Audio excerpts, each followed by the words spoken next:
Aê,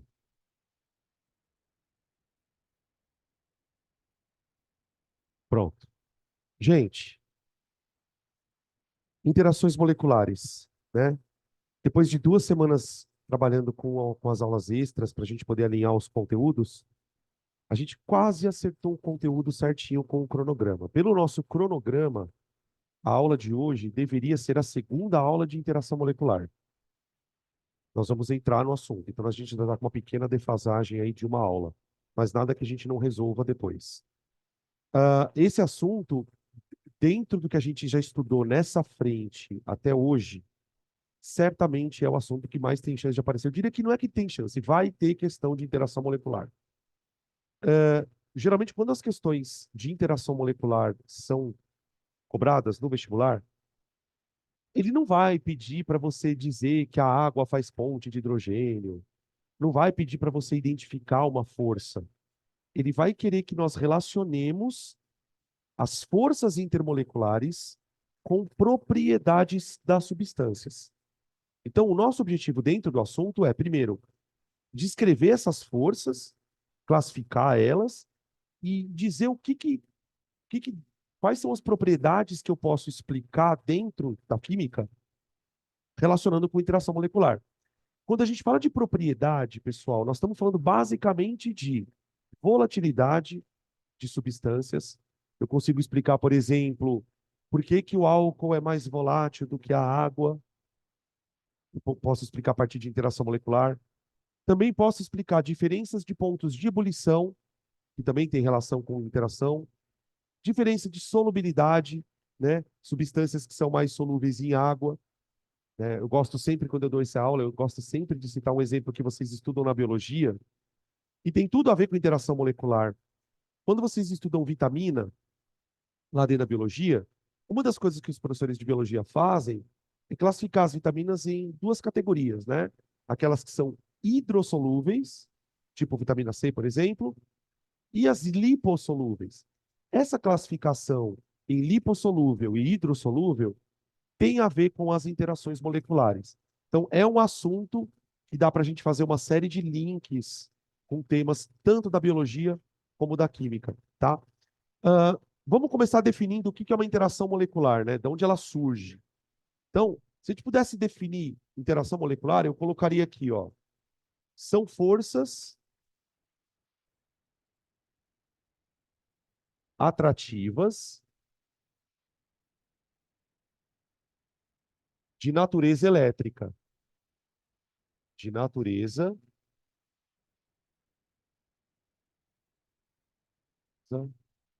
elétrica. O que eu quero dizer com isso, gente? Todo tipo de força de natureza elétrica se resume basicamente a positivos atraindo negativos. Então, quando a gente for descrever as interações moleculares, a gente vai observar isso claramente.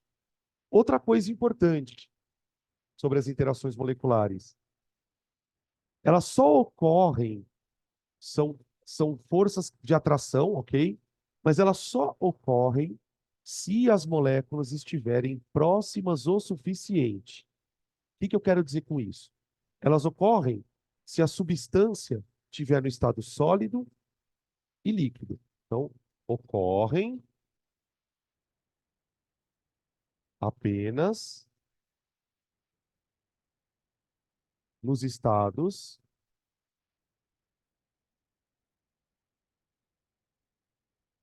sólido e líquido.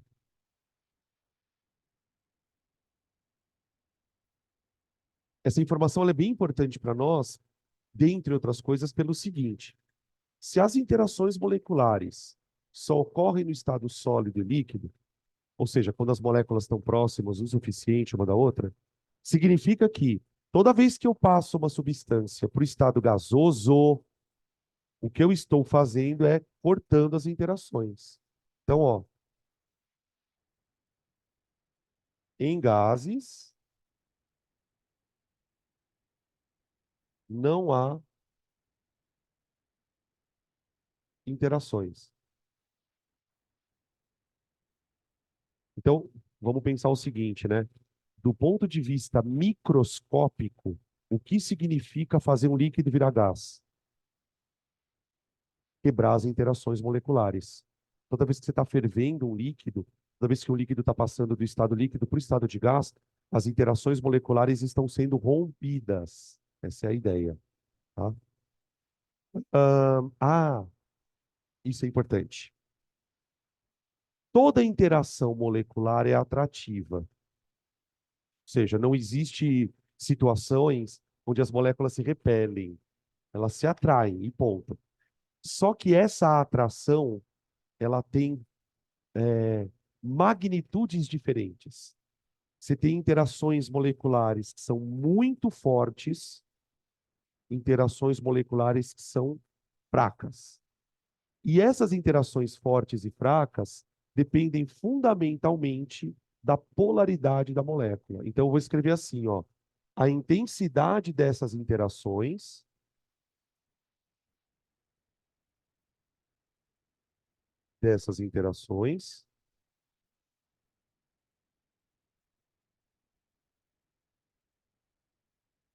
cresce com a presença, presença de dipolos de alta intensidade.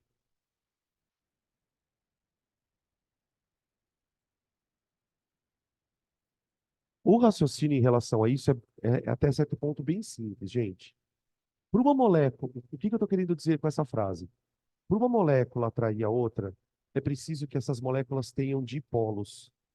É preciso que as moléculas apresentem polos positivos e polos negativos. Uma vez que uma molécula tenha polos, ela pode atrair outro polo de uma outra molécula. Então, de uma certa forma, a gente pode dizer que toda interação molecular é uma interação entre dipolos.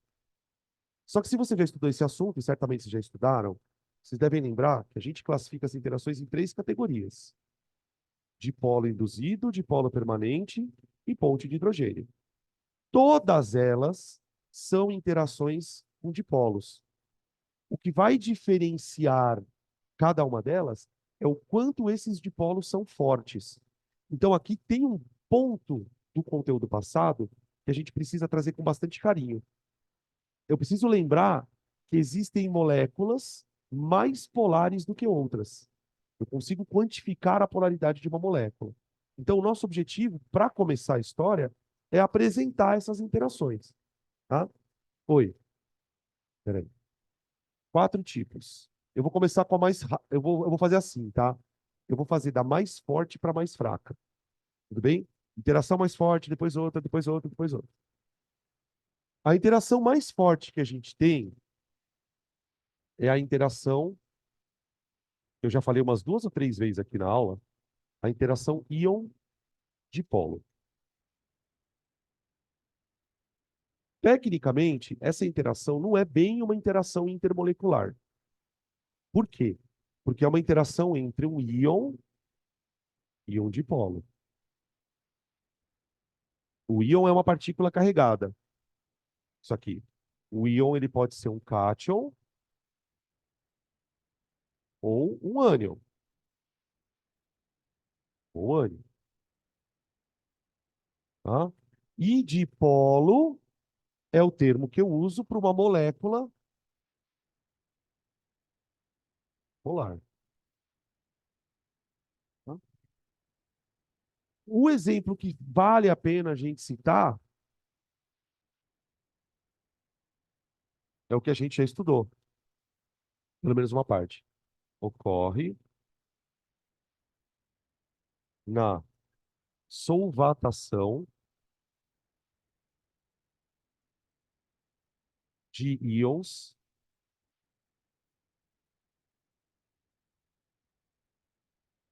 em solução aquosa.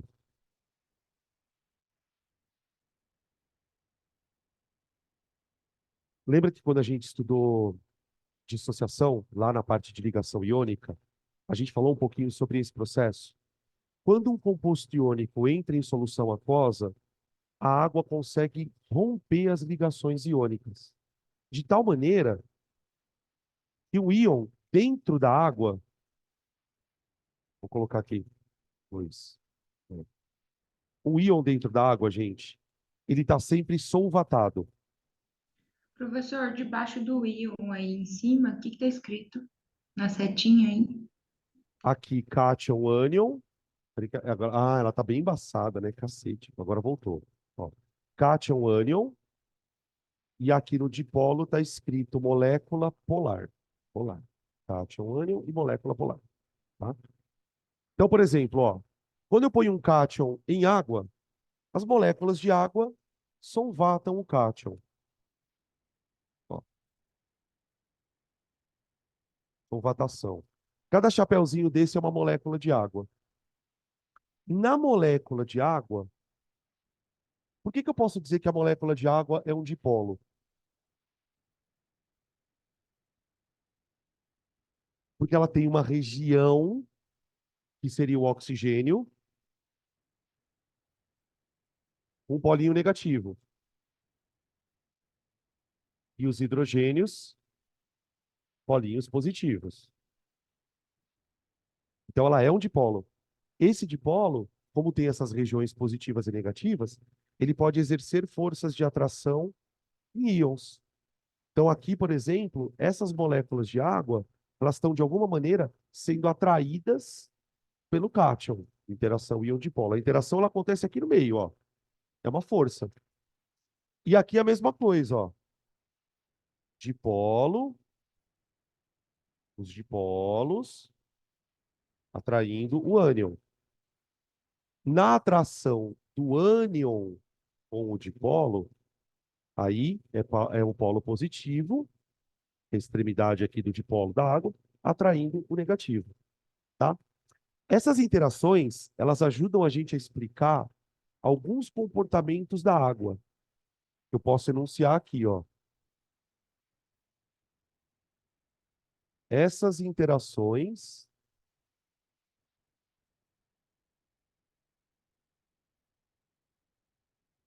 explicam.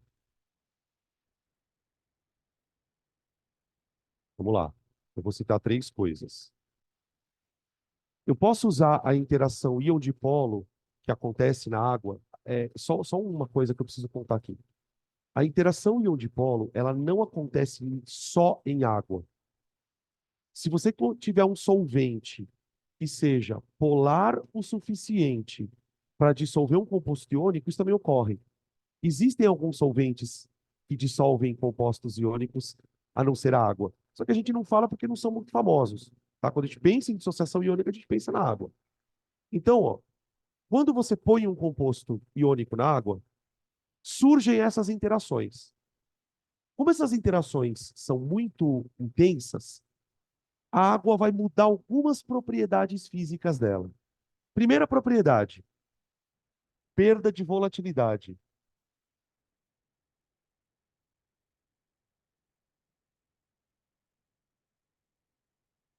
Vamos tomar a princípio, quando eu falo a palavra volatilidade, vamos tomar a princípio uma coisa muito simples. Volatilidade é a tendência de um líquido de virar vapor. Então a água, ela tem uma tendência natural a virar vapor. O que eu estou propondo aqui é que, quando eu coloco um composto, como um sal, por exemplo, em água, a água perde a capacidade de evaporar. Isso por quê? Porque a presença dos íons dentro da água faz com que as moléculas de água fiquem mais presas no estado líquido. Então você tem uma perda de volatilidade. Essa perda de volatilidade, ela tem um nome bem estranho. Ela chama tonoscopia. Tonoscopia. É a perda da capacidade de evaporação da água, ou o nome mais técnico, né? É a diminuição na pressão de vapor da água. A gente vai estudar isso depois na parte de coligativos, tá? Porque o quê? Vamos lá. O que que os íons fazem? Primeiro, em gás não tem interação. Então, para eu evaporar água, eu preciso quebrar as interações. Se eu tenho substâncias do tipo íons dentro d'água, essas interações moleculares prendem as moléculas de água no estado líquido. Com certeza. A água faz ponte de hidrogênio. Quando eu adiciono uma substância iônica ali dentro, você tem um acréscimo de força intermolecular. Você já tinha as pontes de hidrogênio segurando a água no líquido, só que com a presença do íon dipolo, essa interação fica mais intensa. Então a água perde um pouco dessa capacidade de evaporação, tá? Consequentemente, fica mais difícil de ferver a água também. Então ela vai ter um aumento do ponto de ebulição.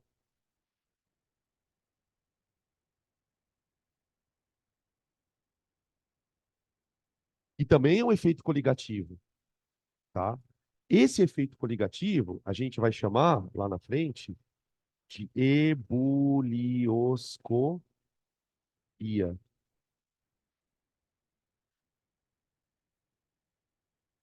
E tem uma outra coisa que também ocorre.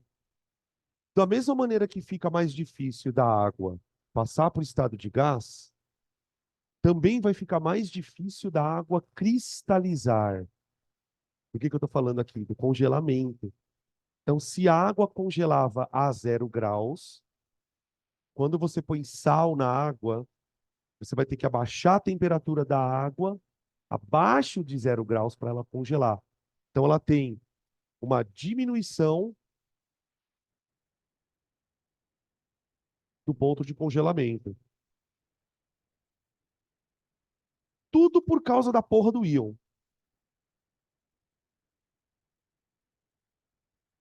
que é a crioscopia. E para vocês, futuros médicos aí, para quem for fazer medicina, tem uma quarta propriedade que é muito importante para a gente.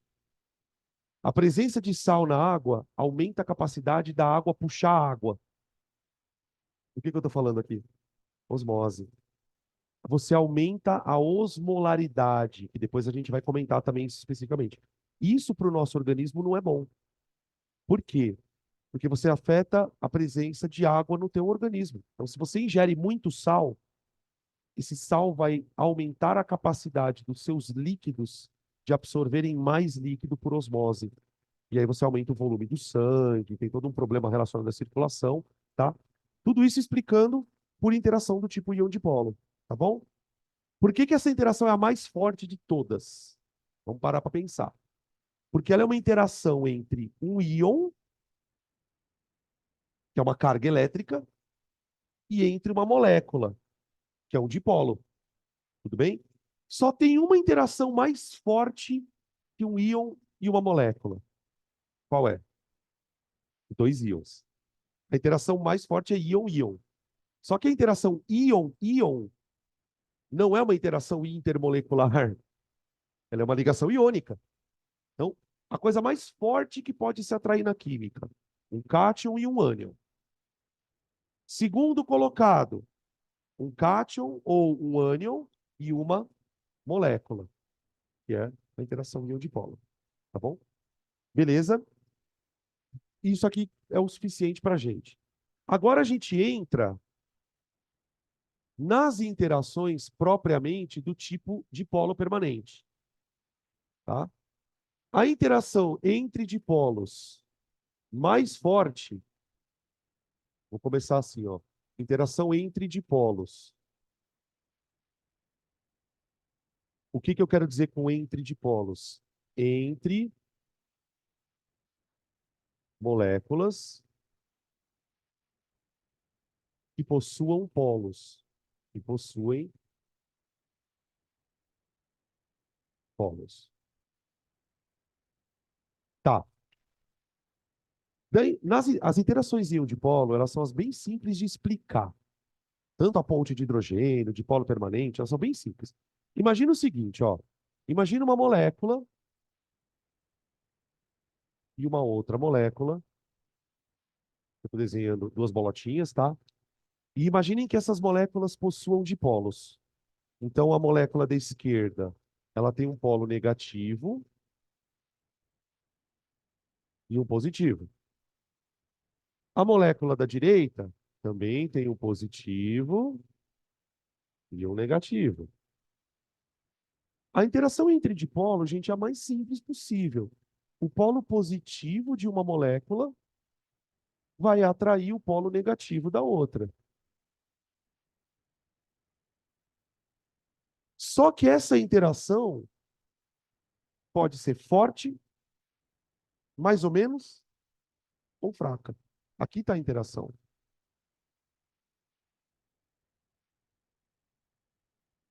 Essa interação, ela pode ser forte, moderada e mais fraca. O que vai depender isso? Da intensidade do dipolo.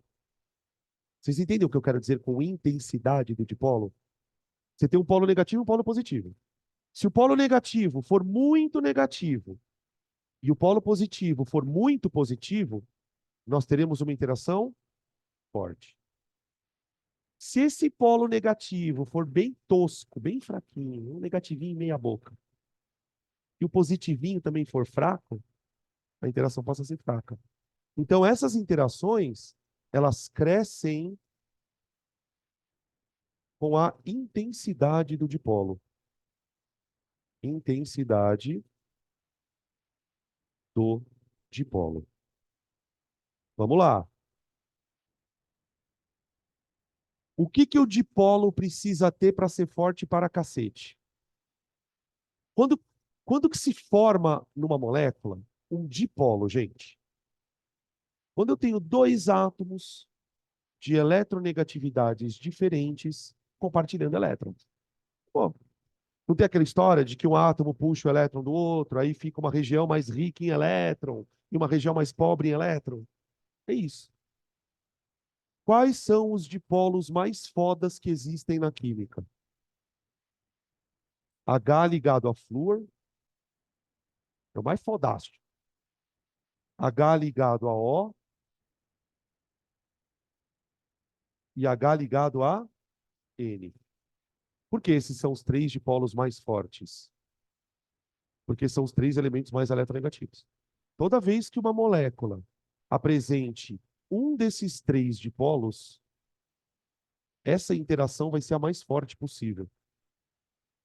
E é a interação que a gente vai chamar de ligação de hidrogênio. Acabou.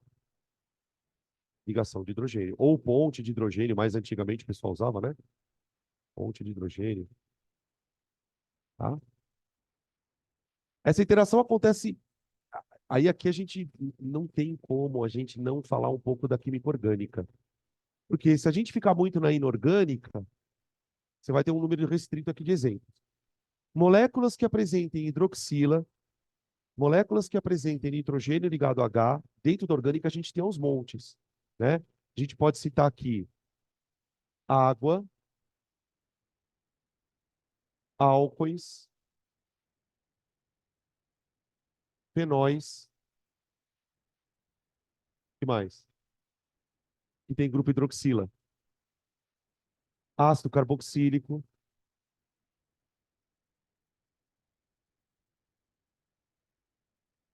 aminas, por exemplo, para citar alguns casos. Tá? A própria amônia, tá? São interações intensas, porque o dipolo é muito forte, né? Como é que a gente costuma representar? Depois eu faço os desenhos, tá? Do dipolo induzido, permanente, mas é bem simples. Aí a gente entra na segunda categoria de interações. Interações onde existe um dipolo, mas não é tão forte. Ah, mas Danilo, quando que o dipolo não é tão forte? Quando não for um desses três. Outros dipolos. Outros dipolos.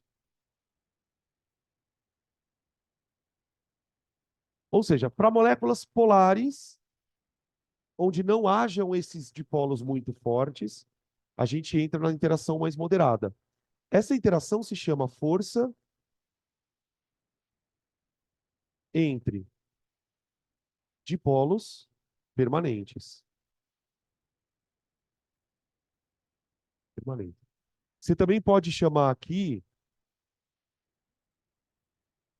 de interação de polo permanente e de polo permanente. Não sei se vocês já viram esse jeito de falar. Interação de polo permanente e de polo permanente. Está dizendo, olha, existem duas moléculas polares, que estão interagindo, só que a diferença é que esses dipolos, por serem menos intensos, essa interação acaba sendo um pouquinho mais frágil. Tá? E aí a gente entra no terceiro caso, que é o caso mais estranho das interações de polos. São interações fracas. Por quê? Existem moléculas onde os dipolos são temporários. Isso aqui é estranho. Dipolos temporários e induzidos.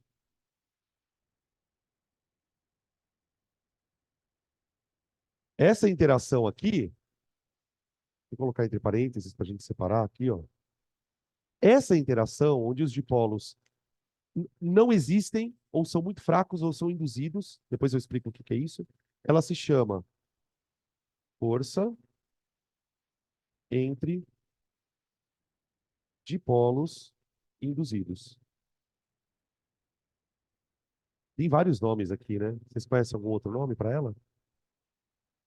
Força de London, força de dispersão, tá? Eu gosto muito desse nome, de polo induzido, para separar do dipolo permanente, para a gente entender um pouco a diferença entre elas, tá?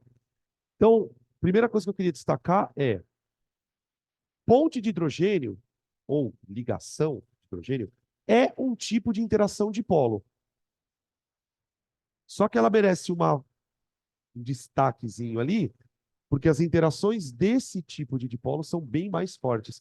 Quando eu falo bem mais forte, só para você entender mais ou menos, uma ponte de hidrogênio, o valor dessa intensidade, né, ela chega a ser aí de 80 a 100 vezes maior do que um dipolo permanente. Então, ela é uma força maior, tá? Mas ela também é uma força do tipo dipolo. Como é que eu represento isso? Bom, no caso das interações de dipolo, você vai fazer isso aqui. Então, por exemplo, vou colocar aqui algumas representações. Representações. Representações.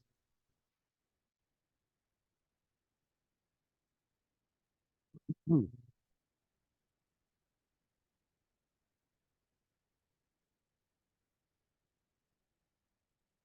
ó. E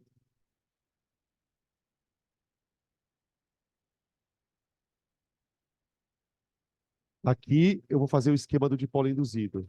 Espera aí que eu já falo como é que vai ser. Ó, duas moléculas com um grupo hidroxila. Vou pegar o caso da água, depois a gente vai pegar umas de orgânica, tá? A ponte de hidrogênio ela vai acontecer entre moléculas. O polo positivo de uma molécula de água vai atrair o polo negativo da molécula que está do lado. Então, a ponte de hidrogênio se estabelece aqui, ó. Ligação de hidrogênio. Hidrogênio, tá? Geralmente, a ponte de hidrogênio a gente representa com um tracejadinho, tá? Embora as outras também possam ser representadas. O desenho aqui é exatamente o mesmo.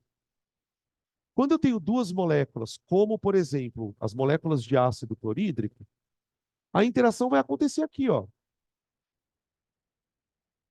Também. Simples. O polo negativo de uma molécula atraindo o polo positivo da outra. O que não dá para perceber no desenho, que é só um desenho, é que essa interação aqui, ó, é mais forte do que essa. Então, por exemplo, quando eu escrevo isso para estar dando aula, eu gosto de fazer assim, ó. Quando é uma ponte de hidrogênio, eu meto logo 3 faixinhas. Eu faço assim, ó, para dizer que é uma interação forte, tá? Uma interação de alta intensidade.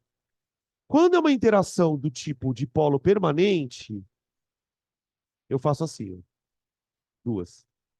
Só para a gente ter percepção de que esse tipo de interação é mais forte do que, é mais fraca do que essa. Aqui é uma força entre dipolos permanentes, tá? Peraí. Oi, pode falar. Aí é um dipolo?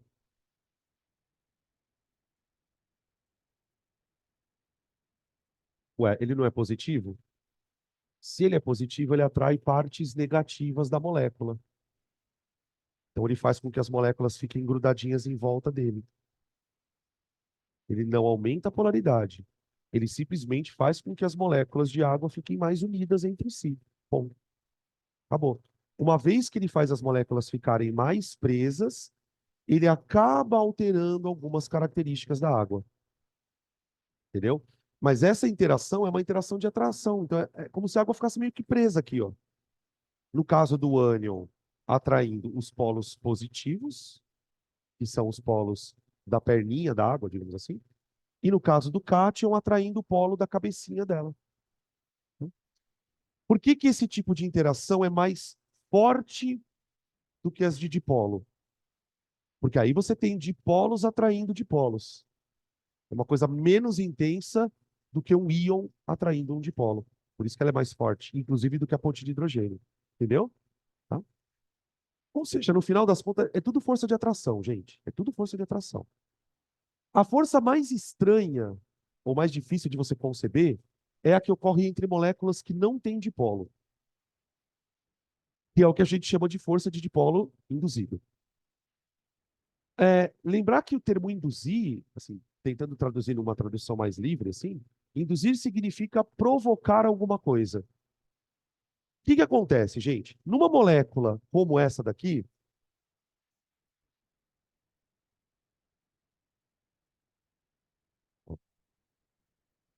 aí vocês vão ter que lembrar de uma coisa que a gente fez na semana passada, não sei se vocês vão lembrar. Vocês lembram que quando eu fui explicar para vocês ligação polar e apolar, a gente falou sobre aquela história de uma nuvem eletrônica ser deformada? Quando que uma nuvem eletrônica é deformada? Quando eu tenho ligações do tipo polares. O que significa dizer que uma ligação é polar? Significa dizer que os elétrons passam mais tempo perto de um átomo do que do outro. Quando uma molécula não é polar, essa nuvem eletrônica não é deformada. O que isso quer dizer na prática? Que esse par de elétrons que está sendo compartilhado, ele não tem preferência para ficar nem de um lado nem do outro. Os elétrons eles ficam se distribuindo de maneira homogênea. Então aqui eu tenho uma nuvem eletrônica, eu vou representar por dois pontinhos, e aqui eu tenho uma outra nuvem eletrônica. Quando essas moléculas se aproximam, a nuvem eletrônica de uma molécula repele a nuvem eletrônica da molécula do lado. Então acontece um negócio muito louco. Escrever aqui, ó. Aproximação, aproximação das moléculas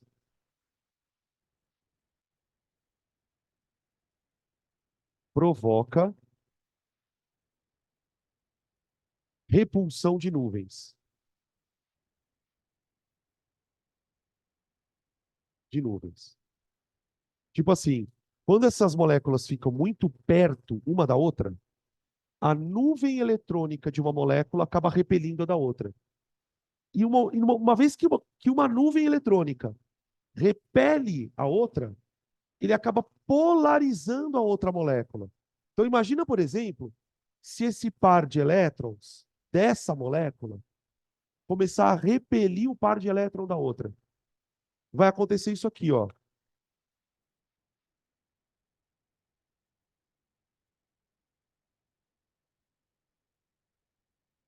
Ó.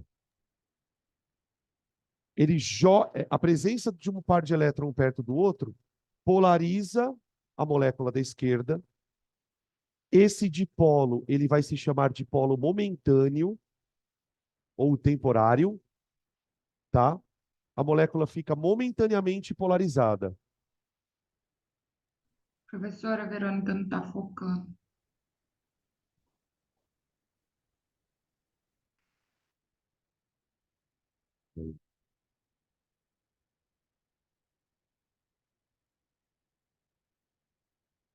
Calma.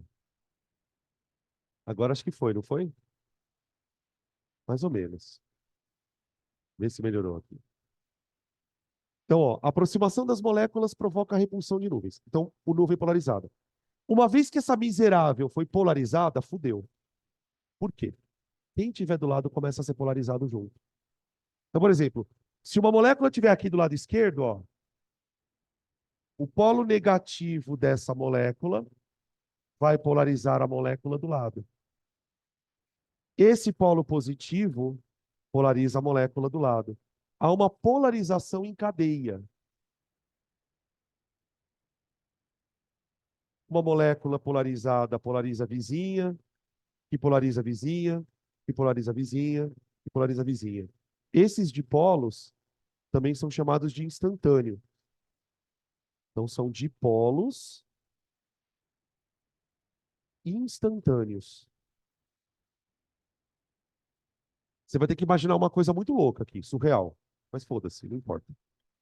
Tenta imaginar que essa molécula, ela tem dipolos, só que esses dipolos ficam ligando e desligando, ligando e desligando, ligando e desligando, ligando e desligando.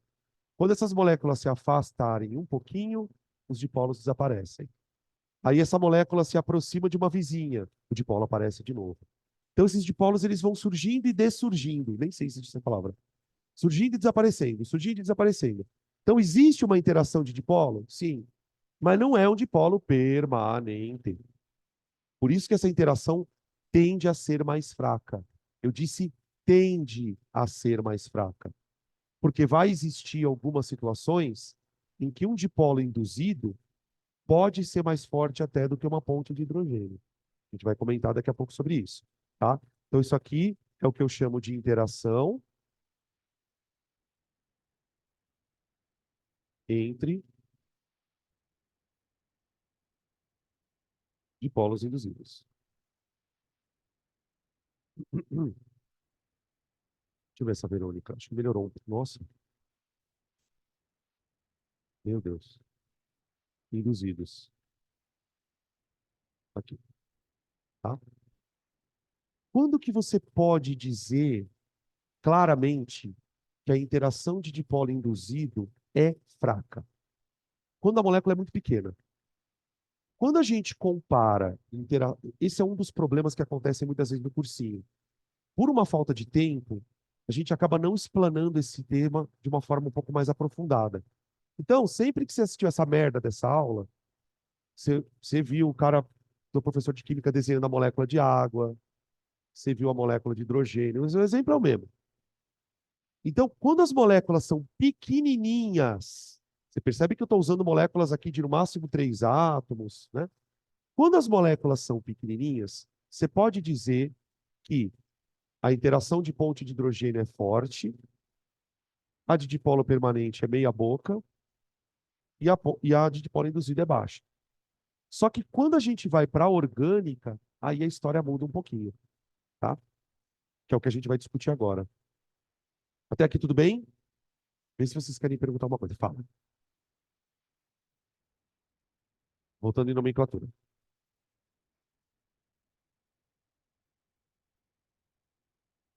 Pode. Na verdade, força de Van der Waals é qualquer interação entre dipolo. Ou seja, tecnicamente, até a ponte de hidrogênio é uma Van der Waals. Mas se usa normalmente Van der Waals para dipolo permanente. Então é força de dipolo permanente, força de Van der Waals ou interação dipolo-dipolo. Essa daqui, interação entre dipolo induzido, força de dispersão, força de London, e mais? E força de dipolo temporário. Essa merda, tá? Beleza? Oi.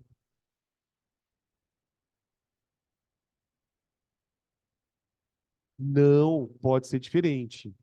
Então, essa é uma pergunta boa. A interação entre dipolo induzido precisa ser entre moléculas iguais? Não. Podem ser moléculas diferentes? Pode. Mas isso também vale para as outras. Por exemplo, a água, ela não vai fazer ponte de hidrogênio só com água. A água pode fazer ponte de hidrogênio com álcool, a água pode fazer ponte de hidrogênio com ácido carboxílico. Então, respondendo a tua pergunta, podem ser diferentes, sim. Tá? Beleza? Desde que as duas tenham dipolos temporários. Tá? No caso, duas apolares. Exatamente. Tá bom? Mais alguma até aqui? Vamos falar sobre as moléculas grandes. Então, aqui é que eu acho que vão aparecer algumas novidades, tá?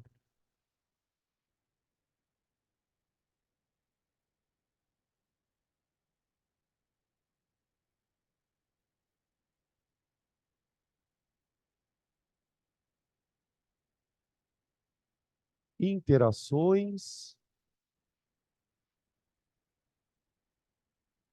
em moléculas orgânicas. Embora nós não tenhamos tido nenhuma aula de orgânica ainda, a gente precisa falar sobre esse assunto.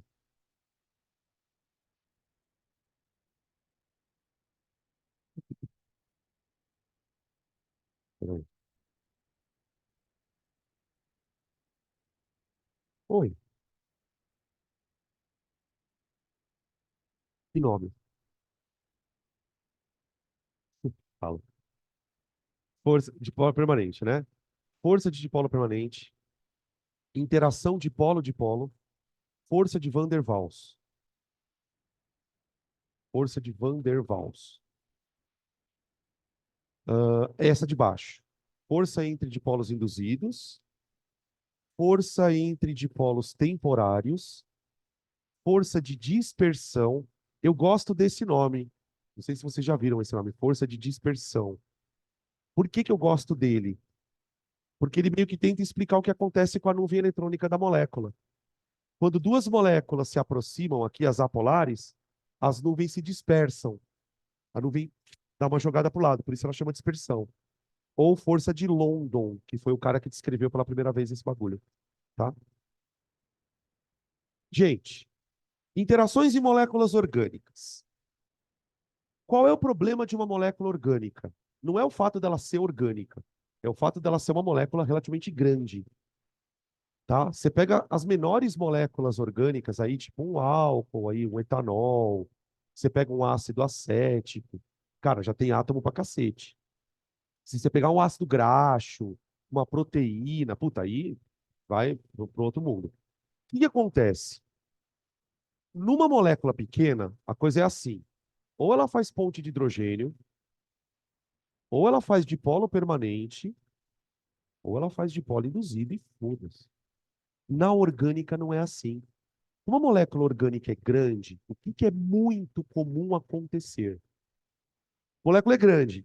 Então ela tem uma região que pode interagir por dipolo permanente e uma região que pode atrair por que pode interagir por ponte de hidrogênio.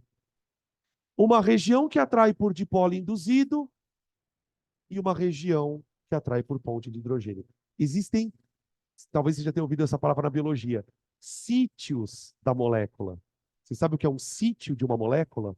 É uma região.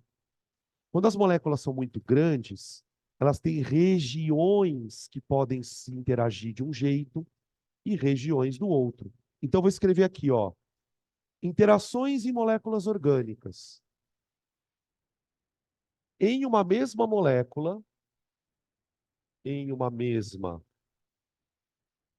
molécula, há diferentes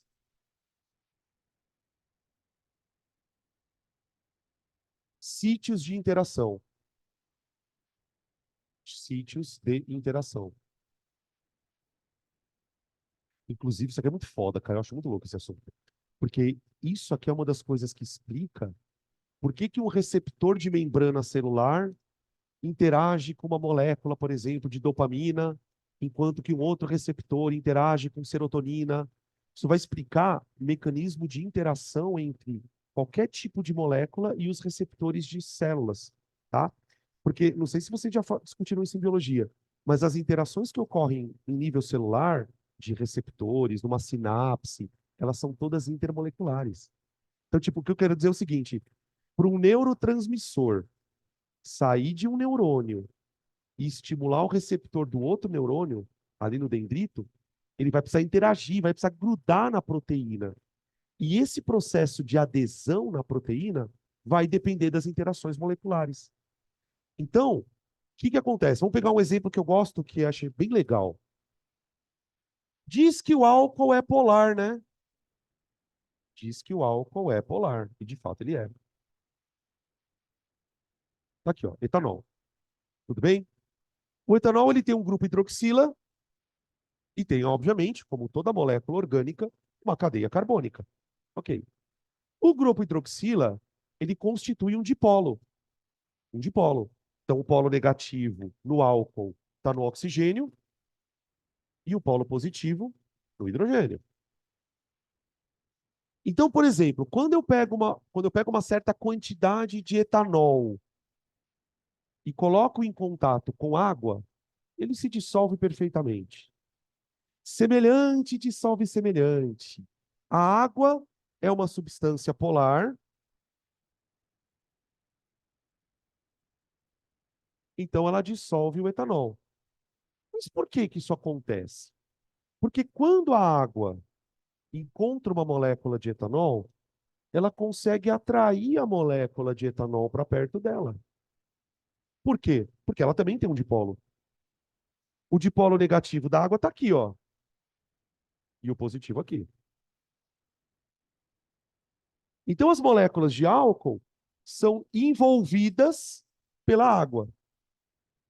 E aí você tem aqui a interação de ponte de hidrogênio. Ok? Ô, gente, essa interação é tão intensa. Eu estou dizendo essa interação especificamente na água com álcool. Que eu não sei se vocês já ouviram falar que o álcool é miscível na água em qualquer proporção. Pensa numa mistura água e álcool, na quantidade que você quiser. Sempre vai ser homogênea. A interação de hidrogênio é tão forte entre os dois líquidos que sempre você vai ter uma mistura homogênea feita de água e álcool, não importa que proporção. Muito bem. Então, o álcool é polar, certo? Polar, água polar, beleza. Agora eu vou colocar aqui do lado uma molécula bem famosa. Vamos ver se vocês reconhecem ela. Vê onde que eu encontro ela, ó.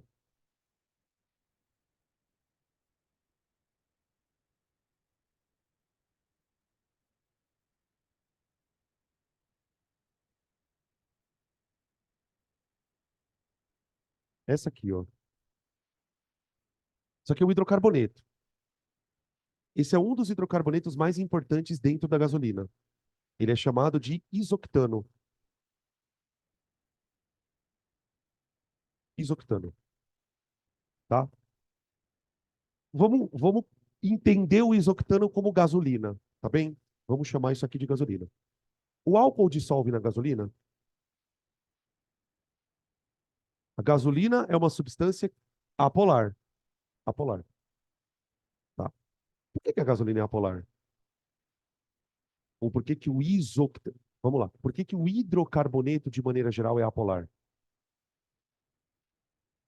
As ligações entre carbono e hidrogênio, gente, são praticamente ligações apolares. Não importa qual seja a estrutura de um hidrocarboneto, você não tem. Se ele é um hidrocarboneto, quais são os únicos elementos que ele tem ali na composição química dele? Hidrogênios e carbonos. Então, dentro de uma molécula de hidrocarboneto, não tem um átomo que puxa elétron para si e fala, vem cá. Você não tem esse tipo de deslocamento de nuvem. Então, tecnicamente, hidrocarbonetos são apolares. Só que uma coisa muito bizarra é que o álcool dissolve na gasolina. Tanto é que, pela legislação brasileira, a gente usa 25% de álcool na gasolina. Como pode uma substância polar dissolver na água, que também é polar, e ao mesmo tempo dissolver na gasolina. Os sítios. É aí que entra a história. Então, cuidado com aquela frase desgraçada e polar dissolve polar, porque polar também pode dissolver a polar. Qual é a explicação aqui? O álcool, ele tem uma região que é uma cadeia carbônica. Esta região aqui não é polar. Ah, professor, então você está dizendo que o álcool é polar e apolar ao mesmo tempo? Não estou dizendo isso. Eu estou dizendo que o álcool tem uma região onde existe polos e uma região que não tem polo. Esta região que não tem polo, ela vai interagir com a gasolina. Só que a interação que existe aqui não é ponte de hidrogênio. A interação aqui, ó, é uma interação entre dipolos induzidos.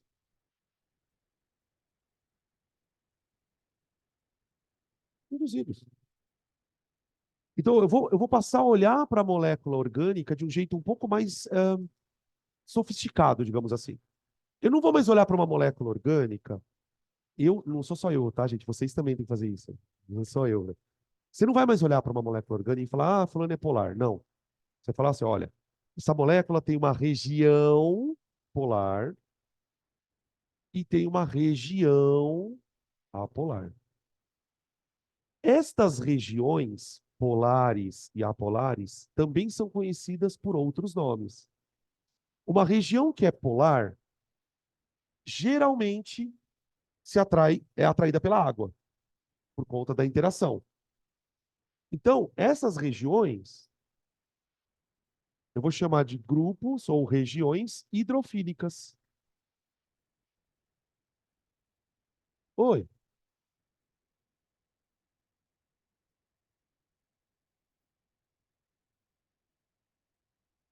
repete de novo. Quando? Se ela tem muitos sítios de interação polar, se ela tiver um sítio de interação polar, tecnicamente ela já é polar. Mas o que pode acontecer é que ela tem um sítio de interação polar, mas ela tem uma região apolar muito grande. Aí ela passa a não ser solúvel mais na água. Entendeu? Ou seja, é muito difícil você olhar para uma molécula e falar se essa molécula é apolar mesmo. O que pode acontecer é ela ser polar, mas pouquinho polar. Entendeu? Depois eu vou mostrar umas moléculas, você vai entender legal isso. Essa região aqui, ó, que eu vou chamar de região apolar, ela não interage com a água, mas ela interage com outras coisas que não são água. Essas regiões a gente chama na orgânica de regiões hidrofóbicas. Região hidrofóbica.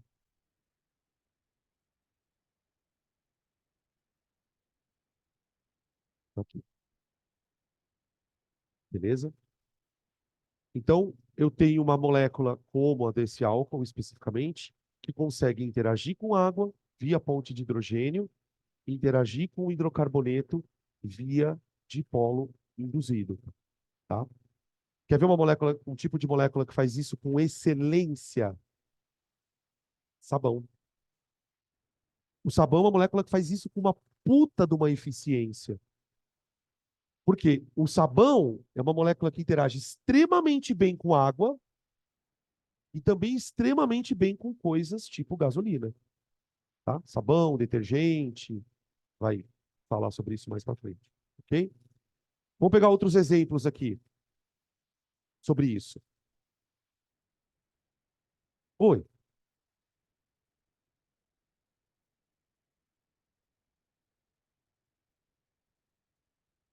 a formação de bolha tem a ver com isso.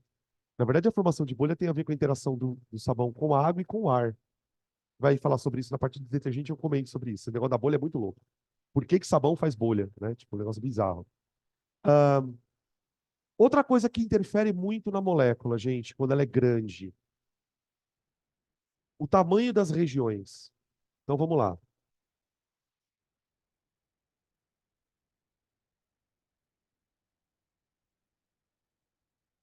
Vou pegar aqui algumas moléculas.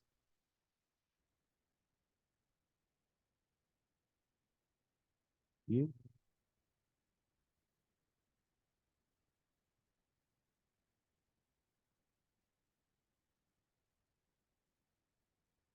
ó,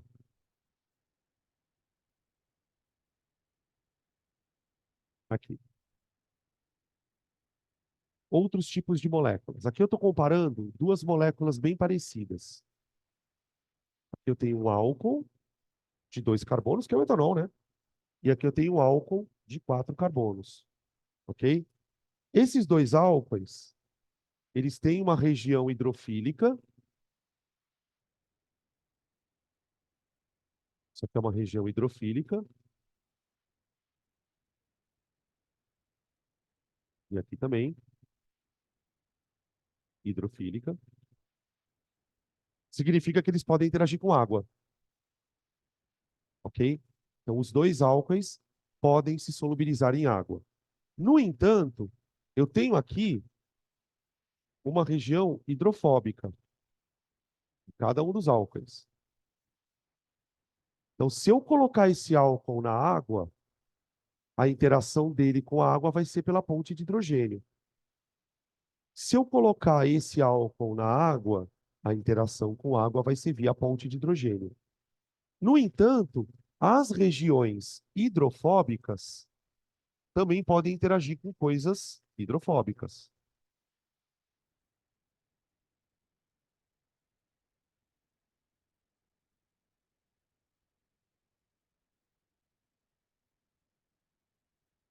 Então, aí você fala, "Tá, e daí, Danilo, o que você quer dizer com isso?" E daí que é o seguinte: esse álcool pode interagir por ponte de hidrogênio ou por dipolo induzido. Esse álcool pode interagir por ponte de hidrogênio ou dipolo induzido. Ok. No entanto, neste álcool, vê se vocês conseguem entender o que eu vou falar agora. Nesse álcool, a interação predominante será dipolo induzido. Por quê? Porque a cadeia de carbono é maior. Você fala, e daí, Danilo? E daí que as interações de dipolo induzido, aquelas que eu postei ali no canto, elas são interações que dependem da superfície da molécula. Quanto maior for a superfície da molécula, maior vai ser a interação de dipolo induzido. Então, aqui eu posso escrever, ó, interação preferencial. Vou colocar aqui, para esse álcool. Interação preferencial.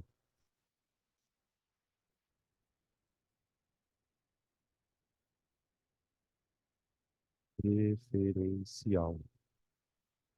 Dipolo induzido. Induzido.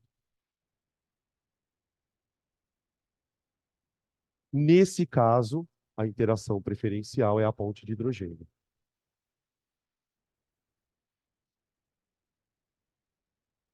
Aí você fala, tá, Danilo, e daí? Vê que o cara pode te fazer 1000 perguntas. Por exemplo, uma das perguntas que se faz é: qual deles é mais solúvel em água? Qual deles é mais solúvel em água? Aquele que será solúvel em água é aquele que tiver uma interação preferencial parecida com a da água. Então, esse álcool aqui, certamente, tem uma solubilidade em água menor do que a do álcool de cima. Por outro lado, esse álcool se dissolve melhor em coisas como querosene, thinner, benzeno, coisas que são apolares, derivados do petróleo de maneira geral, tá? Beleza? Quando essa cadeia carbônica começa a ficar muito grande, a gente passa a usar o termo graxo. Vocês já ouviram falar de ácidos, tá? O termo graxa, que a gente usa para ácido graxo, para álcool também, tem a ver com a cadeia ser muito longa. A partir de um certo tamanho de cadeia, o composto, mesmo tendo a hidroxila, já não é mais solúvel em água. Mesmo ele contendo o grupo hidroxila, ele já não é mais solúvel em água, justamente por conta do tamanho da cadeia. Então, são dois, digamos assim, são duas características que vão sendo quase que antagônicas. Conforme a molécula vai ficando muito hidrofóbica, consequentemente, ela vai perdendo a capacidade de ser hidrofílica, tá? Outra coisa, dependendo da estrutura da molécula, outras propriedades podem ser alteradas. A gente estava falando muito sobre ponto de ebulição, né? Agora há pouco. Qual dessas duas moléculas deve ter maior ponto de ebulição? Bom, para você avaliar ponto de ebulição, você tem que avaliar a interação molecular. As duas fazem pontos de hidrogênio. E aí, ok. As duas interagem por dipolo induzido. E eu posso dizer, inclusive, que a interação preferencial dessa dipolo induzido é essa ponte de hidrogênio. Tá. Qual delas tem maior ponto de ebulição? Essa aqui. Essa aqui. Por que que essa molécula tem maior ponto de ebulição? Vou colocar aqui, ó. Ponto de ebulição 1, ponto de ebulição 2. Vou dizer que o ponto de ebulição da molécula 2 é maior que o ponto de ebulição da molécula 1. Ambas interagem por dipolo, por ponte de hidrogênio e dipolo induzido. Muito bem. Só que, como a molécula de baixo é maior do que a de cima, significa dizer que a parte que interage por dipolo induzido é maior. Se essa parte que interage por dipolo induzido é maior, significa que essas moléculas, quando estão no estado líquido, estão interagindo com mais intensidade. Nas moléculas de etanol, tem uma interação entre elas, mas se eu for comparar a intensidade das interações, eu posso afirmar que pelo fato desta molécula ser maior, a parte que interage com o dipolo induzido é maior. Então, uma coisa importante é que as interações de dipolo induzido, as interações de dipolo induzido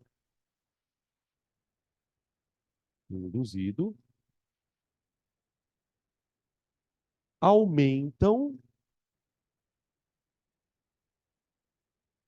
de acordo com o tamanho da molécula.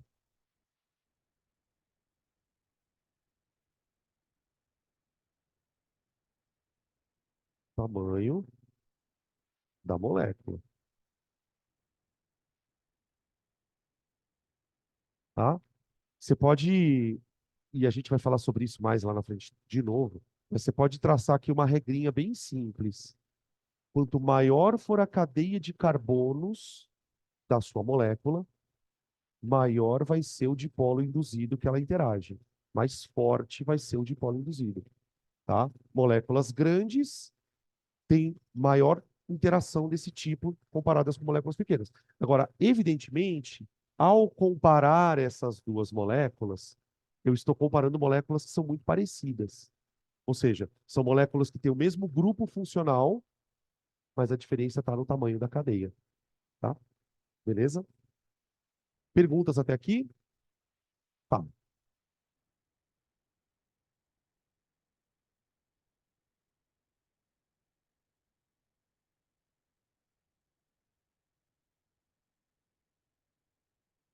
Não sei do que você está falando. Não, peraí, tenta especificar um pouco melhor isso. Ele ficou meio estranho.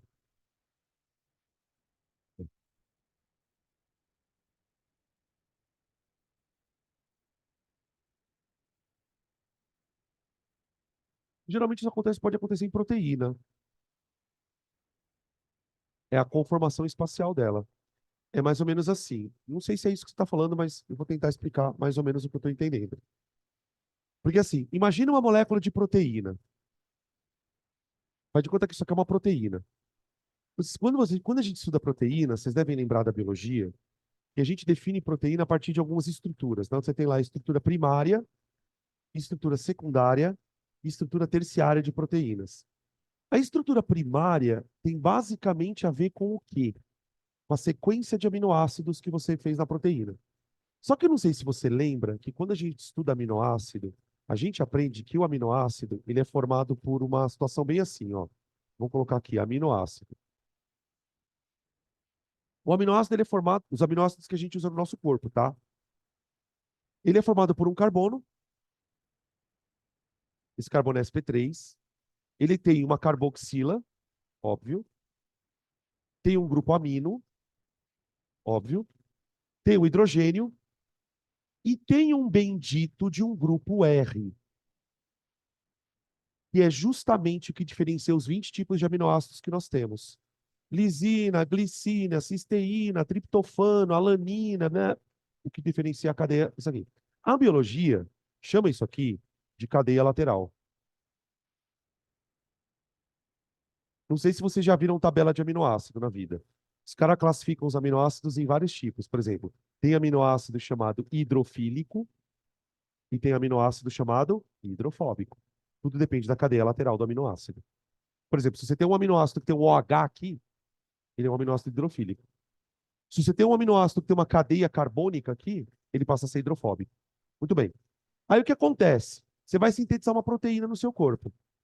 Quando você sintetiza uma proteína, o que você faz basicamente? Você gruda um aminoácido no outro de acordo com uma sequência que o teu genoma está definindo. O que acontece? Quando você começa a grudar um aminoácido no outro, as cadeias laterais começam a se juntar aqui. Então imagina que cada bolotinha dessa aqui, ó, seja uma cadeia lateral de um aminoácido, ok? Então você sequenciou aminoácidos, caralho. Você sequenciou os aminoácidos de acordo com o teu comando genético e as cadeias laterais ficaram aqui. Agora vamos supor que por um milagre divino apareça aqui nessa cadeia lateral um aminoácido hidrofóbico e aqui também um aminoácido hidrofóbico. Esses aminoácidos hidrofóbicos vão interagir entre si, as cadeias. Então vai surgir aqui uma interação do tipo dipolo induzido.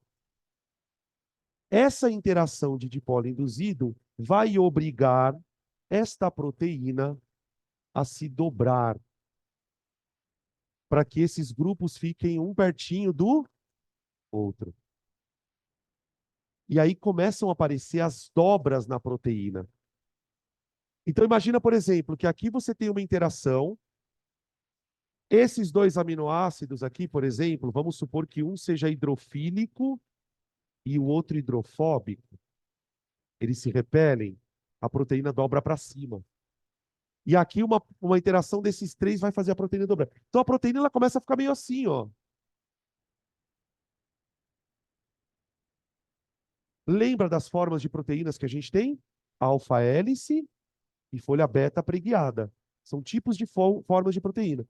E no caso da gente, é essa forma de as proteínas que vai mediar a ação dela no teu organismo. Então, por exemplo, vamos supor, olha como isso é bonito, cara. Vamos supor que por causa de uma interação de 3 aminoácidos, a minha proteína ela tenha ficado com um buraco aqui no meio. E é justamente nesse buraco que eu venho encaixar alguma coisa no teu organismo. Então a proteína ela é funcional. Se porventura você tem uma mutação genética e um dos grupos de aminoácidos sai errado aqui, você não tem mais essa interação. A proteína perde a forma. Uma vez que a proteína perde a forma, ela não consegue mais interagir. Então isso pode acontecer não só necessariamente com a água, mas pode acontecer com qualquer situação, entendeu? No caso das proteínas, é isso que explica todo o funcionamento delas, tá? Imagina essa proteína, por exemplo, se ela for usada num receptor de membrana. Se ela perder essa concavidade, o receptor de membrana não consegue mais funcionar. E aí você tem a perda de atividade da enzima ou de qualquer coisa que seja, tá? Beleza? Eu não sei se era mais ou menos isso que você estava perguntando. Bem mais ou menos, né? Não foi nada a ver, né? Na verdade é que não foi nada a ver. Tudo bem, tudo bem. Vamos fazer exercício? Obrigado, pessoal. Valeu.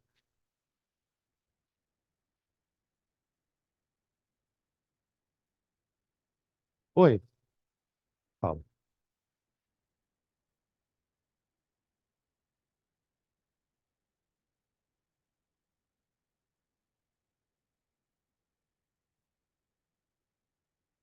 E eu nunca vi um monte de questão que fala sobre isso, mas tudo bem, vamos lá. A diminuição de volume tem a ver com o tipo de interação. Não é sempre que vai diminuir o volume. Geralmente ocorre diminuição de volume quando você está misturando duas substâncias diferentes. Mas não é necessariamente por causa da ponte de hidrogênio. Tem outras coisas ali que interferem nesse processo.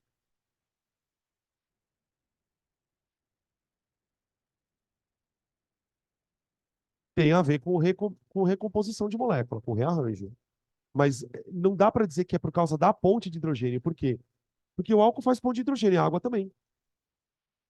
Não é bem por causa disso. Talvez seja por conta de um arranjo que as moléculas vão assumir ali, que vai fazer com que o volume seja menor mesmo. Talvez porque a interação fique mais forte, alguma coisa do tipo. Mas não dá para a gente traçar uma regra. Tá? Isso pode acontecer, por exemplo, não necessariamente entre duas moléculas que fazem ponte de hidrogênio. Pode ser que, sei lá, duas apolares também pode acontecer isso. Tá? O que eu quero dizer é o seguinte, eu não vincularia isso à força intermolecular. Tá? Oi,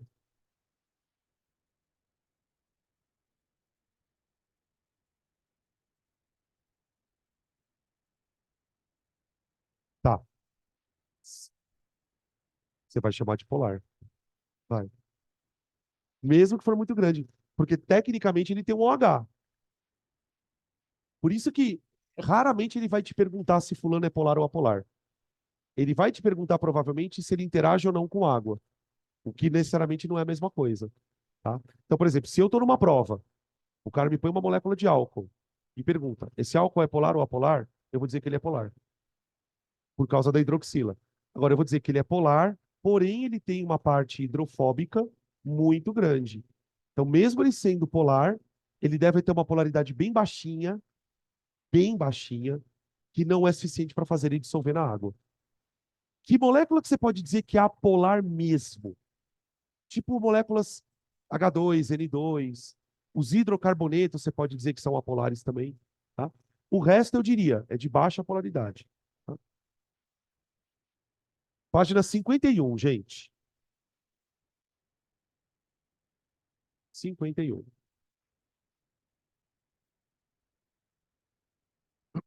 Tem bastante questão de forças intermoleculares. Eu vou ter umas 15 aqui, gente.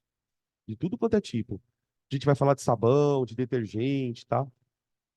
Então, durante os exercícios, tanto hoje como na próxima aula, a gente vai ver bastante coisa nova também. Na questão um é uma questão meio esquisitinha. Ele fala assim, ó, na coluna da esquerda, abaixo, que na verdade não é esquerda, você tem duas colunas. Na primeira coluna são dadas informações relativas a 5 substâncias diferentes. E na outra coluna são apresentadas propriedades relacionadas a essas informações. Ele quer que a gente relacione a sequência correta. Deixa eu colocar aqui os parênteses.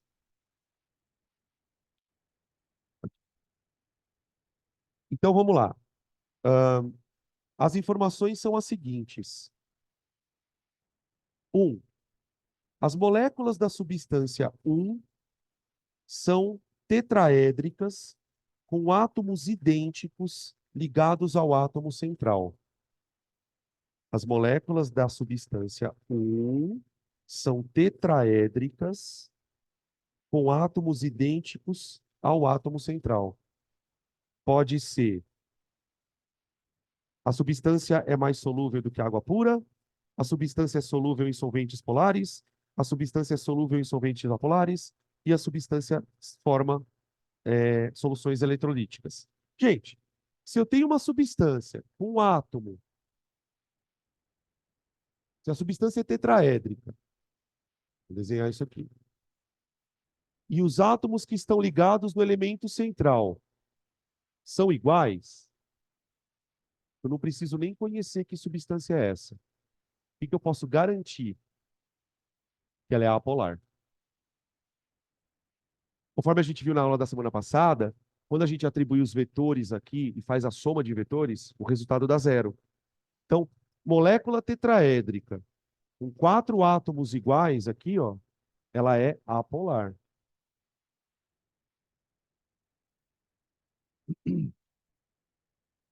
Tá? Ela é apolar. 2. Depois a gente relaciona com as frases, tá? A substância 2 tem uma massa molar semelhante à da água. Quando ele fala que a massa molar é semelhante à da água, o que ele está querendo dizer com isso? A molécula tem mais ou menos o mesmo tamanho. São moléculas pequenas. Só que ele diz o seguinte: e interações do tipo Van der Waals. Uma interação do tipo Van der Waals é mais fraca que a ponte de hidrogênio. Faz sentido? Então, por exemplo, essa substância 2, o que eu poderia dizer sobre ela? Eu poderia dizer que ela é mais volátil que a água. Isso é a primeira coisa que eu poderia dizer. Mais volátil em relação à água. Ela tem o mesmo tamanho, mas a interação molecular é mais fraca. Substância 3. A substância 3 sofre ionização quando dissolvida em água. Substância 3 sofre ionização. Opa, opa, opa. Se ela sofre ionização, quer dizer o quê? Em água ela vai conduzir corrente elétrica. Ela não vai liberar íon? Pode ser um ácido, por exemplo. Pode ser amônia. Não sei se vocês lembram que na aula de covalente a gente falou um pouco sobre ionização. Então, se ela sofre ionização, eu posso dizer que em água conduz eletricidade. Eletricidade.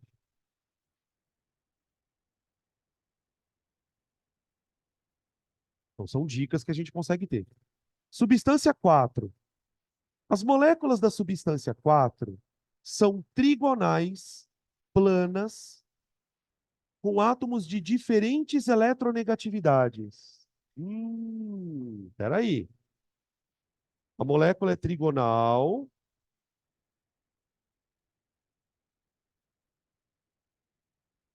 plana e tem átomo de diferente eletronegatividade. O que isso quer dizer?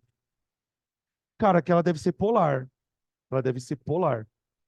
Quando os átomos são iguais, a soma de vetores dava zero. Então, provavelmente, essa molécula é polar. Polar. É o que dá para saber da dica. 5. A substância 5 tem massa molar e densidade maior que a água. Grande bosta. Tipo, não dá para saber muita coisa. Mais densa que a água, tem várias coisas que são mais densas do que a água. A massa molar é maior que a da água, também a molécula deve ser mais pesada que a água, mas não dá para inferir mais nada sobre isso, tá? Não tem o que falar. Então agora eu vou ter que procurar aqui as coisas. A. A substância é mais volátil que água pura. 2.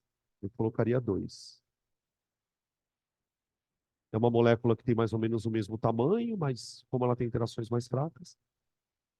A substância é solúvel em solventes polares. Quem é? Tinha 4, né? Vou botar 4 aqui. Aí a 3, a frase 3. A substância é solúvel em solventes apolares. 1. E a última, a substância forma soluções eletrolíticas. 3. Aí, no caso, a 5 ficou de fora, porque não tem nada que a gente consiga relacionar. Tá? Então ficou 2, 4, 1, 3. Alternativa B de bola. B de bola. Questão 1, B. 2. 2 é meio que na mesma linha. O suor humano é praticamente inodoro. Contudo, algumas bactérias que vivem na superfície da pele degradam derivados proteicos, produzindo normalmente substâncias ácidas, responsável pelo odor desagradável de suor, tipo sovaco, né? É. Dentre os produtos da degradação que podem trazer cheiro azedo, nossa, e de ranço, meu Deus do céu, a pessoa mofou, né? A pessoa mofou. Cheiro de ranço. Tem-se os ácidos comumente denominados como acético, butírico e lático. Tá aí as formulinhas. Vamos colocá-las aqui. Ácido acético. Ó, gente, dá uma olhada no ácido acético. O que eu poderia dizer sobre ele? Ó, ele tem um grupo extremamente hidrofílico. Ó, tá vendo que tem uma hidroxila aqui? Ele pode fazer ponte de hidrogênio com água, por exemplo. Então, o ácido acético é bem solúvel na água. E ele tem uma cadeia carbônica, mas é uma cadeia carbônica pequena, tá? Então, eu poderia dizer que dentro dessa coisa da molécula ser hidrofílica e hidrofóbica ao mesmo tempo, eu posso dizer que o ácido acético é muito mais hidrofílico do que hidrofóbico. Agora, se você pegar, por exemplo, o ácido butírico, butírico vem de butter, manteiga. É o ácido que tem na manteiga, rançosa. Tem 4 carbonos, né? Ó. O butírico, gente, ele já é um ácido bem menos solúvel na água, ó. Ele é bem menos solúvel na água, porque ele já tem uma parte hidrofóbica maior do que o acético, tá? E aí eu tenho o ácido lático, produto de degradação também, né? Ó.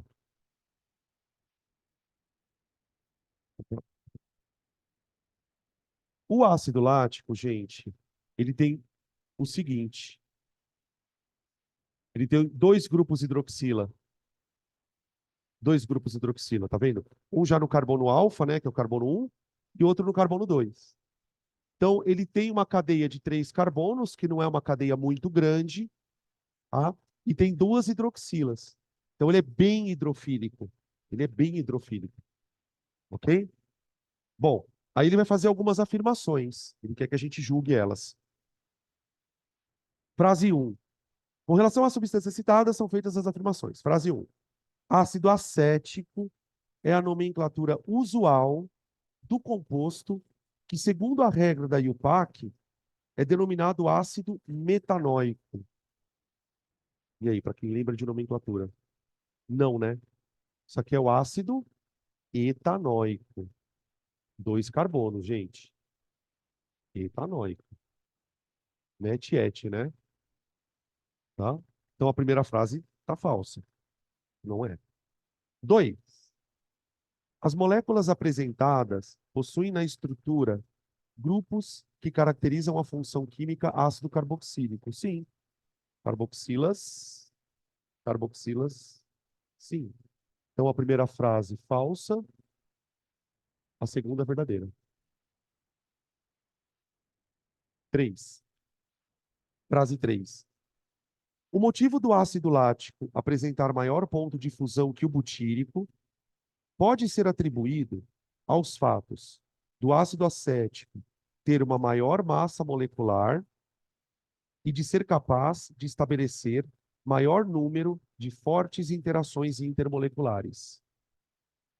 Bom, que ele faz mais interações moleculares, a gente pode dizer que sim, né? E veja, o ácido butírico, ele faz ponte de hidrogênio aqui, ó, e dipolo induzido aqui.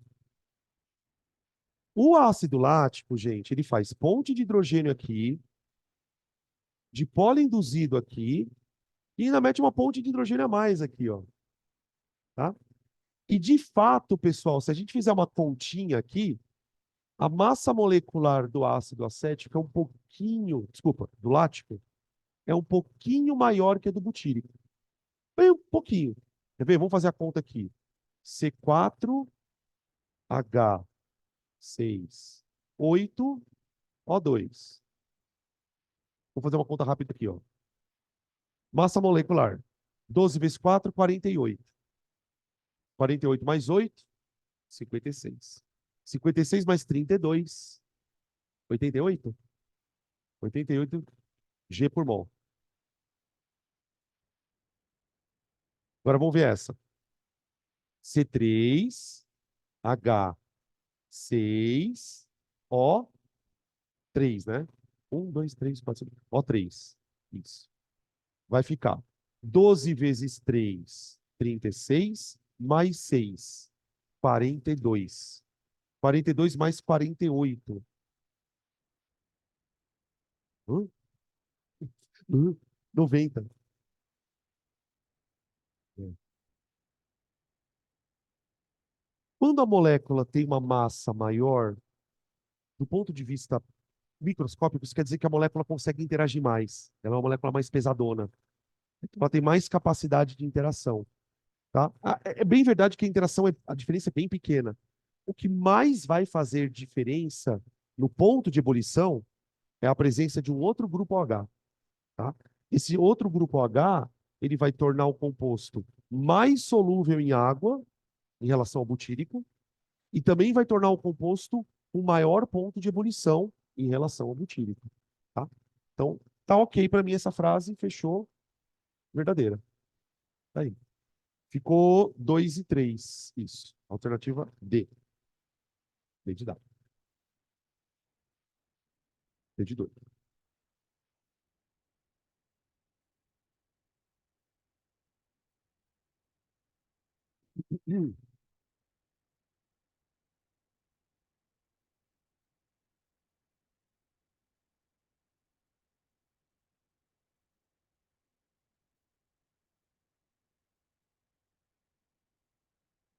Ai, peraí. Questão 3. Desde os primórdios da humanidade, há uma busca por entender questões acerca da origem, do funcionamento e da organização do universo.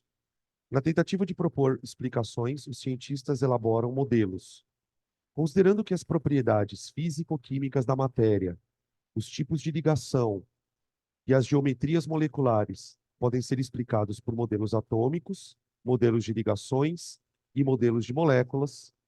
Relacione as colunas. Questões muito chatas de relacionar coluna. Do lado esquerdo tem uma coisa, do lado direito tem outra.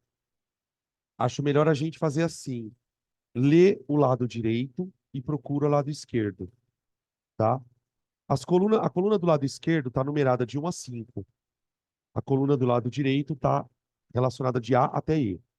Então a gente vai fazendo assim, tá? Item A, primeira linha da coluna da direita, tá?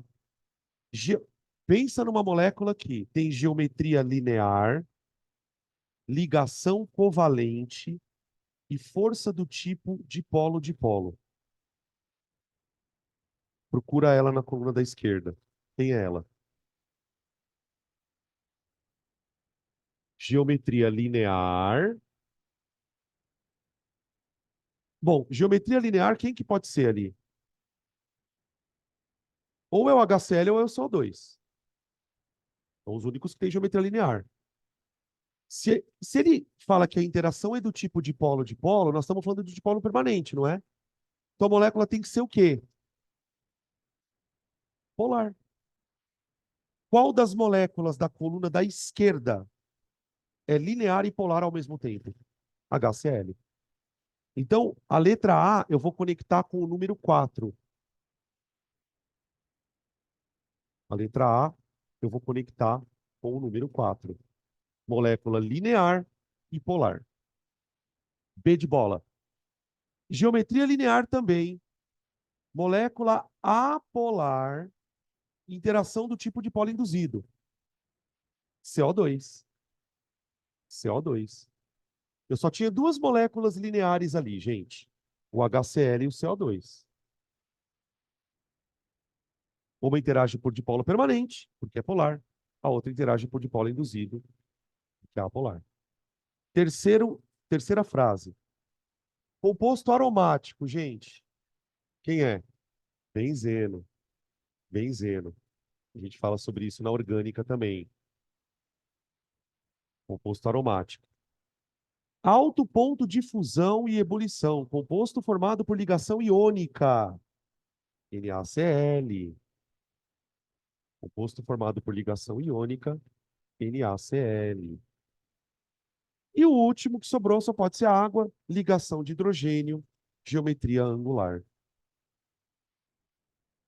Em E é a água. É o número 2. Pronto. Tá aqui. Então ficou 1D, 2E, já é a alternativa D de dado, né? D de dado, confere aí.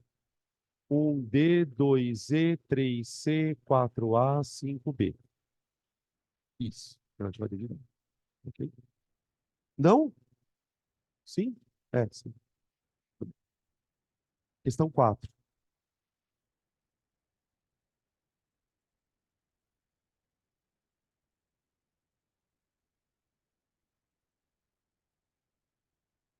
Questão número 4, gente.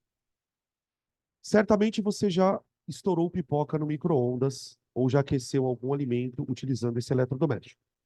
Você sabe como isso ocorre? O micro-ondas emite uma radiação eletromagnética de comprimento de onda maior que o da luz e menor que o das ondas de rádio. À medida que as ondas passam pelas moléculas de água, estas absorvem a radiação e movimentam-se mais rapidamente.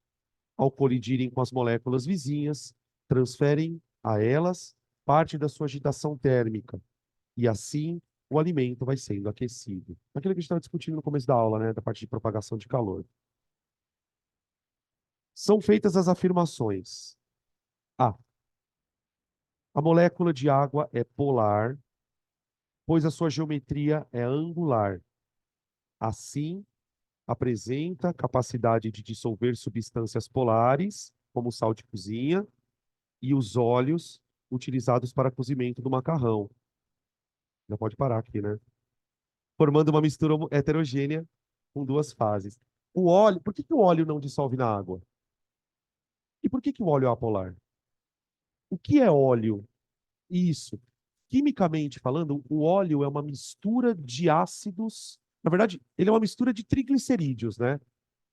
Deixa eu só colocar isso aqui, porque eu acho que vale a pena a gente já falar um pouco sobre isso. O óleo, gente, ele é uma molécula monstruosa. Deixa eu mostrar para vocês um negócio aqui.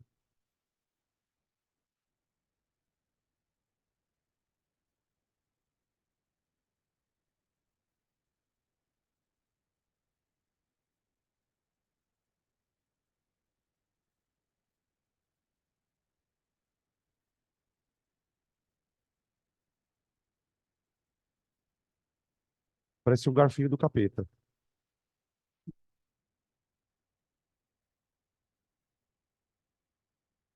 Ó, isso aqui é uma molécula de óleo. Ó, isso é uma molécula de óleo. A molécula de óleo, assim, quimicamente falando, ela é um triéster. Ela é um triéster. E esse triéster, ele é formado por cadeias gigantescas de carbonos. Quando a gente ingere um óleo ou uma gordura, né? Só uma coisa importante. A diferença de óleo para gordura, quimicamente falando, está na presença de duplas nessas cadeias. Geralmente, óleos apresentam ligações duplas nas cadeias carbônicas, tá? As gorduras não apresentam ligações duplas ou apresentam menor quantidade. Que é aquela história de gordura saturada e insaturada, tá? Quando a gente ingere um negócio desse, só que não tem como interagir com água. Não tem como. Porque olha para o tamanho da molécula. Você tem, primeiro que você não tem nenhum grupo aqui que faça ponte de hidrogênio. Você não tem hidroxila, você não tem nitrogênio ligado a H. Então, naturalmente, isso aqui já não tem muita vontade de dissolver na água. E olha o tamanho da cadeia. Então, isso aqui é hidrofóbico.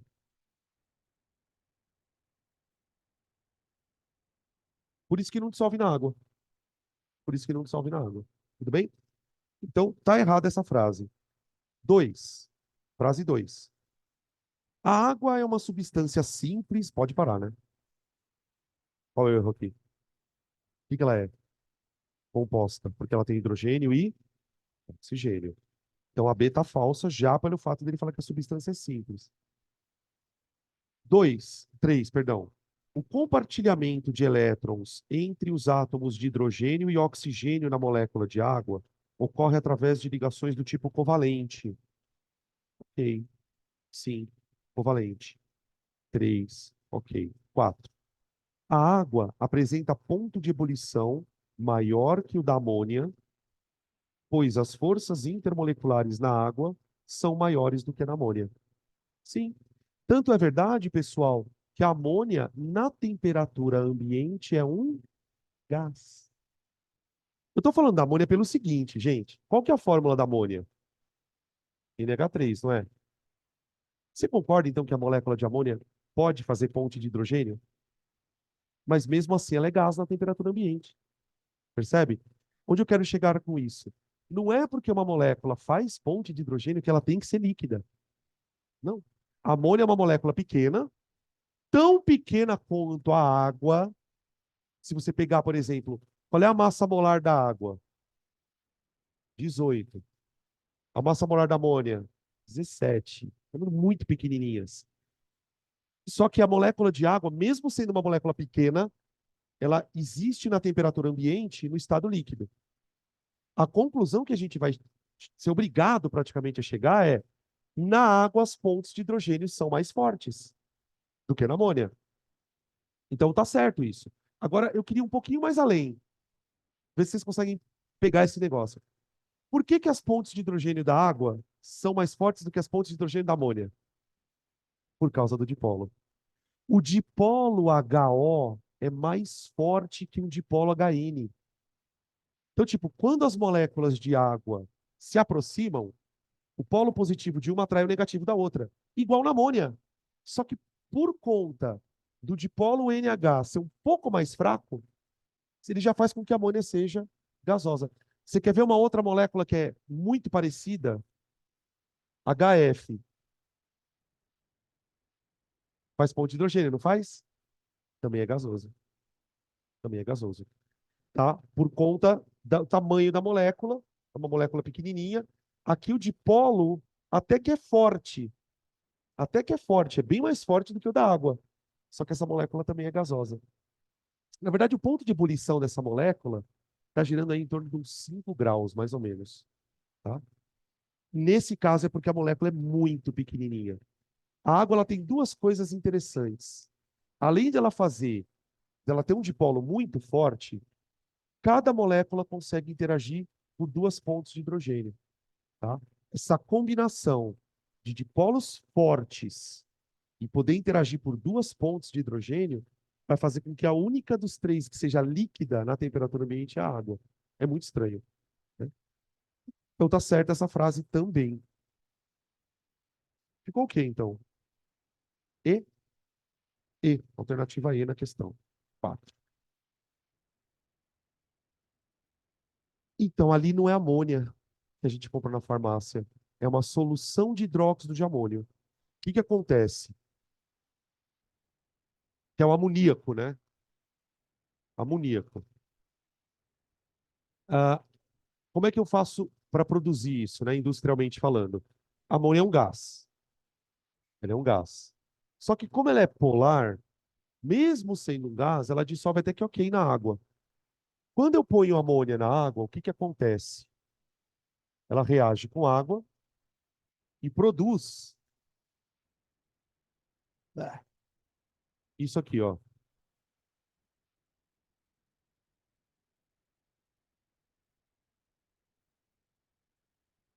Isso aqui. Essa reação, ela é uma reação reversível. Então, a indústria borbulha a amônia na água. Conforme essa amônia vai borbulhando na água, ela vai produzindo hidróxido de amônio. Então, o que a gente compra na farmácia, ou em outra, ou, por exemplo, tem muito em produto de limpeza também, é uma solução aquosa de hidróxido de amônio, que é o que eu chamo de amoníaco. Tá? Essa solução, ela vai perdendo a concentração de amônia. Por quê? Porque se você deixar o recipiente aberto, o equilíbrio vai deslocando para a esquerda. A amônia vai evaporando e uma hora vai ficar tão fraquinha a solução que praticamente não vai mais ter nada ali. Tá? Questão 5. Oh, eu vou passar rapidamente a lista aqui, eu esqueci de passar. Hã? 2h30, tá? 2h30. Questão 5, gente. Os modelos de forças intermoleculares são usados para explicar diferentes fenômenos relacionados às propriedades dessas substâncias. Considerando os modelos, para analisar as afirmações abaixo, ele quer saber quais são as corretas. 1.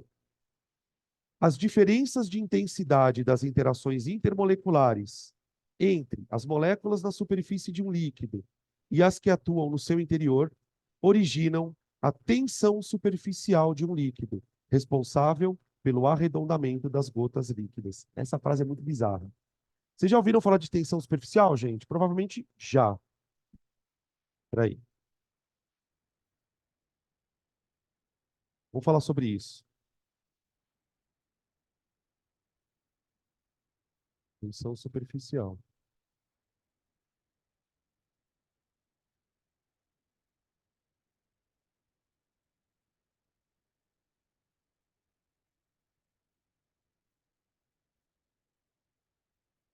Gente, todo líquido. Opa! Todo líquido tem tensão superficial. Não é só a água que tem. O álcool tem, a acetona tem, o éter tem, o óleo tem, todos os líquidos têm tensão superficial. O que é a tensão superficial? Como o próprio nome está dizendo, é uma força de tensão que aparece nas moléculas que estão na superfície de um líquido. Então imaginem que eu tenho aqui um líquido e aqui o ar, de tal maneira que existe uma interface entre os dois meios. Aqui eu tenho um monte de moléculas.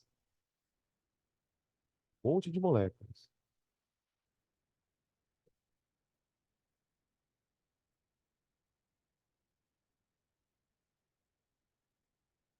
Vou desenhar uma porradinha de moléculas aqui. Beleza. Cada molécula que está dentro do líquido está sofrendo interação molecular com as moléculas vizinhas. Então, por exemplo, essa molécula está atraída por essa, por essa, por essa, por essa, por essa, por essa. E assim por diante. As moléculas que estão na superfície, elas formam uma espécie de rede aqui, ó. Aqui.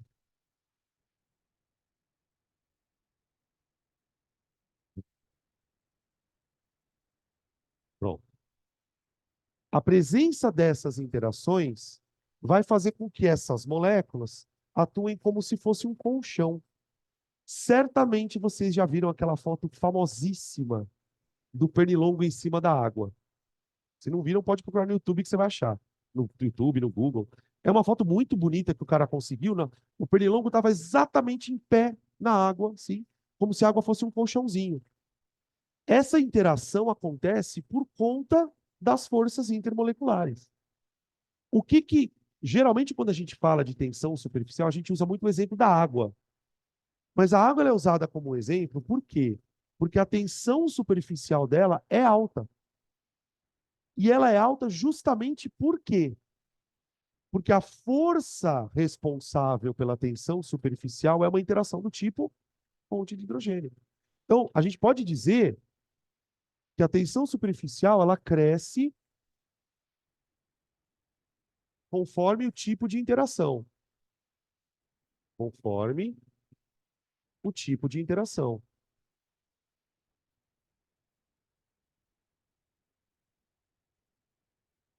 Hã?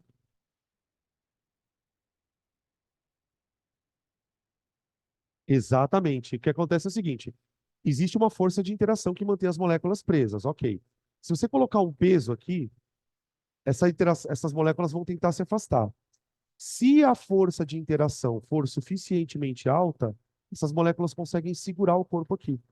Como se, eu sempre penso nessa tensão superficial assim, como se isso aqui fosse uma corda. Então, as moléculas da superfície, elas estão unidas como uma espécie de cordinha. Se eu colocar uma coisa aqui que não tiver um peso suficientemente grande, a cordinha sustenta. E aí ela consegue ficar aqui. Quando a força é muito intensa, Você quebra a tensão superficial. E aí a gota se divide em duas, digamos assim. E aí a coisa quebra a tensão.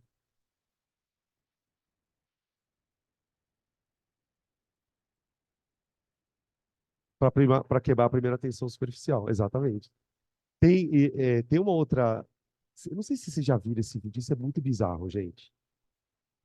O cara pega um tanque com água, e a água tem uma tensão superficial, beleza. Aí ele coloca maisena, mas ele entope de maisena. Quando a maisena se mistura com a água, ela forma um tipo de fluido que tem uma tensão superficial muito alta. Então, o que ele faz? Ele constrói uma espécie de um tanque cheio de água com maisena e sai correndo. E ele consegue andar em cima da superfície da água com maisena. Só que a água com maisena é um líquido meio bizarro. Por quê? Se você der uma pancadona nela assim, puf, ela fica com uma tensão superficial parecendo um sólido. Se você enfiar a mão devagarzinho, ela entra. É um negócio muito louco. Depois procura lá, água com maisena. É um fluido não newtoniano, exato. Depois procura no YouTube, água com maisena. Ô, gente, deixa eu só falar uma coisa sobre esse negócio de tensão superficial, porque isso aqui é mais importante até do que o exercício em si. Existem, então, líquidos que têm interações fortes terão tensões superficiais mais fortes. Ponto. A água é um exemplo. Existem substâncias que diminuem a tensão superficial de um líquido. Estas substâncias que diminuem tensão superficial são chamados de tensoativos. Preciso escrever isso aqui. Tensoativos são substâncias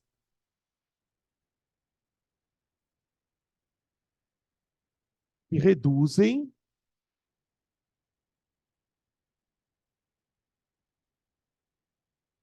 a tensão superficial de líquidos.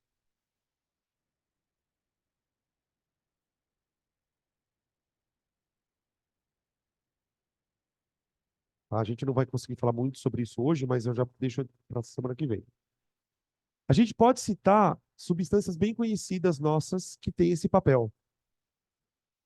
A mais famosa, sabonete, sabão. O sabão é um tensoativo. Uma vez que você mistura sabão com água, ele é capaz de diminuir essa tensão superficial. Outro, detergente, também faz isso. Detergente. Agora, para finalizar, tem um dentro de você. Tem um tensoativo que você produz aí dentro da sua carcaça. Quem é? Cocô. Que cocô, gente? Como assim? Cocô. Sais biliares. Já vomitou bile? Um dia vocês vão vomitar bile. Bile, gente. Onde eu produzo bile? E aí, para que serve a bile? É aquela resposta padrão, né? Emulsionar a gordura. Que porra é emulsionar a gordura? Me diz. Gente, onde a gordura é digerida? Predominantemente no duodeno, não é? pH 8, tripsina, não é? Tá bem. No duodeno tem água. Como que a água vai digerir a gordura se as duas não se misturam? Entra em ação o sal biliar. A bile, ela diminui a tensão superficial da água para que a água consiga se misturar na gordura. Uma vez que a água se mistura na gordura, as enzimas que estão no suco digestivo conseguem atacar a gordura. Quem retira a vesícula biliar, geralmente vai ter problema na digestão de gordura para o resto da vida. Vai ter que ter uma dieta com menos gordura. Quando comer um alimento mais gorduroso, vai passar mal. Vai ter uma diarreia vez ou outra, dependendo do alimento que vai comer, porque a bile ela tem esse papel. Quanto mais ela consegue misturar água com gordura, mais ela dissolve o alimento. Então, essas substâncias, elas são chamadas de tensoativos. São redutores de tensão superficial, tá? Rapidinho, vamos terminar aqui. Então, para mim, essa frase está certa. A diferença de intensidade nas interações moleculares na superfície do líquido em relação às que atuam no interior originam a tensão superficial do líquido, tá tudo certo. B, a pressão de vapor da água diminui se eu dissolver um soluto nela, pois é alterado o tipo de interação intermolecular. E aí? O que ele quer dizer quando ele fala assim, a pressão de vapor da água diminui? Ela evapora menos. Faz sentido. Quando você põe um sal, por exemplo, aumenta a interação molecular, então tá ok. Verdade. Oi. A pressão de vapor da água diminui ao dissolver um soluto em água pura, pois é alterado. É, a rigor não altera as interações entre as moléculas de água. Vamos deixar em stand-by ela, para ver o que acontece nas alternativas aqui. Tá? 3. A grande solubilidade da sacarose na água deve-se ao estabelecimento das interações do tipo ponte de hidrogênio entre os grupos hidroxila da sacarose e as moléculas de água. E aí? Sim, o que mais tem na molécula de sacarose é hidroxila. É hidroxila. Então, ó, a primeira é verdadeira. A segunda, sendo crítico, eu consigo dizer que ela é falsa. Por quê?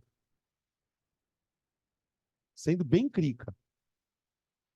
Porque quando você põe um soluto na água, o soluto ele não altera as interações entre as moléculas de água. O que ele faz é dar um acréscimo de interações. Então tá, as moléculas de água têm as interações delas. Na hora que eu colocar um soluto ali, as interações vão crescer por um acréscimo de interações, tá? Então eu colocaria falsa mesmo nela. Pior é que o cara foi filho da puta, né? Tem 1 e 3 e tem 1, 2 e 3, tá? Eu vou ficar com a 1 e com a 3, ok? Alternativa D de Deus me livre. Fechou? Vamos almoçar? Então tá. Semana que vem a gente continua, tá, gente? Os exercícios. E hoje, 2h30, tá? Para quem for ficar aqui para fazer o simuladinho, 2h30, tá?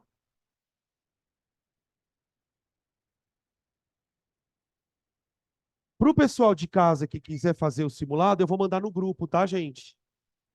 Eu vou disponibilizar o simulado para vocês no grupo.